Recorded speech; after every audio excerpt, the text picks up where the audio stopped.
The COVID-19 pandemic has seen a vast increase in urgent legislative action to control and reduce the pandemic.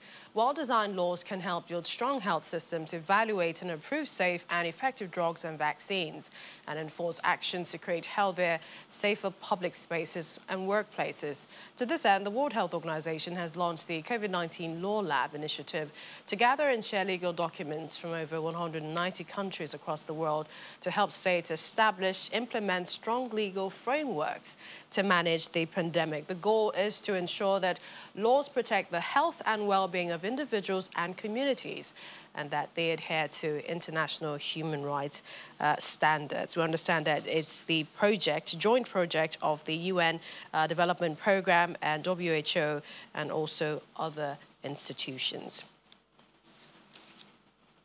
Dr. Lanre Jimoh is a gastroenterologist with Carolina Digestive Health Associates. He joins us via Skype from New York. Thank you for joining us on the program. Thank you very much for having me. I'm actually in North Carolina, so sorry for... All right, no worries. Let's start with the figures of COVID-19 cases from the U.S.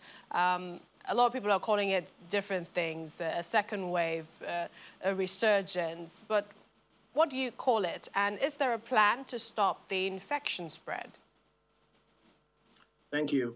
I think we're still knee-deep in the first wave. I don't think we ever came out of the first wave. So I would say that's where we are. And I would say the resurgence we're seeing is mostly from the reopening and the loosening of restrictions in a lot of states around the South Belt, Southeast United States, Texas, Arizona.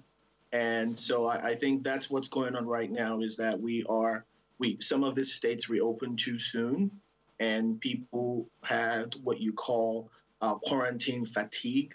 And so we saw people just, doing all sorts of crazy things when they were allowed to go back out. So in terms of perhaps the lessons government is learning and even the people, what do you think they are? I think we're starting to see that we control our own destiny when it comes to this virus. Right now, we're thinking about getting the kids back to school, but we can't do that if the numbers are still rising on a daily basis. Another thing that we're seeing here in America is a lot of politics playing a role. Nobody ever thought, wearing a mask will become political. There's a lot of data to show that masks do reduce transmissibility of the virus.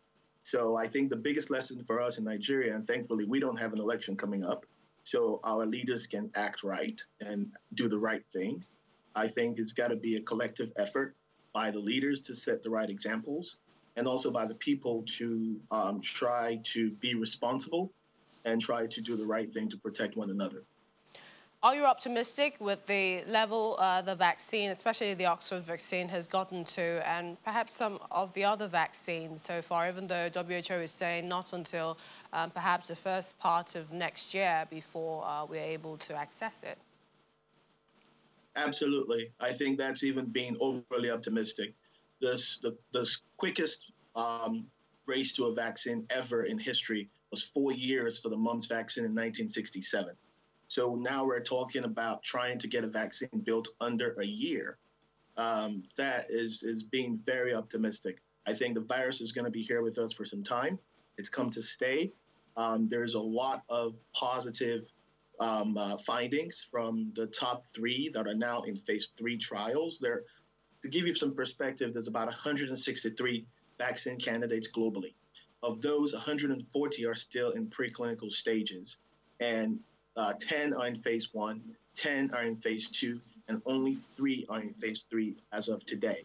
Amongst them are the Oxford AstraZeneca vaccine candidate, which showed really, really impressive response. I think the key from that one is its dual action. Not only did it produce antibodies, it also produced T cells that recognize and will remember the virus in case of future attacks, because there's always questions about how long does the antibody last, and is this a vaccine where you're going to need a future booster shot 2 months, 6 months down the line.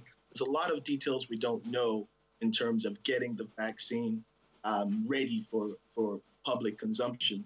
So I say next year, early next year, is still very optimistic.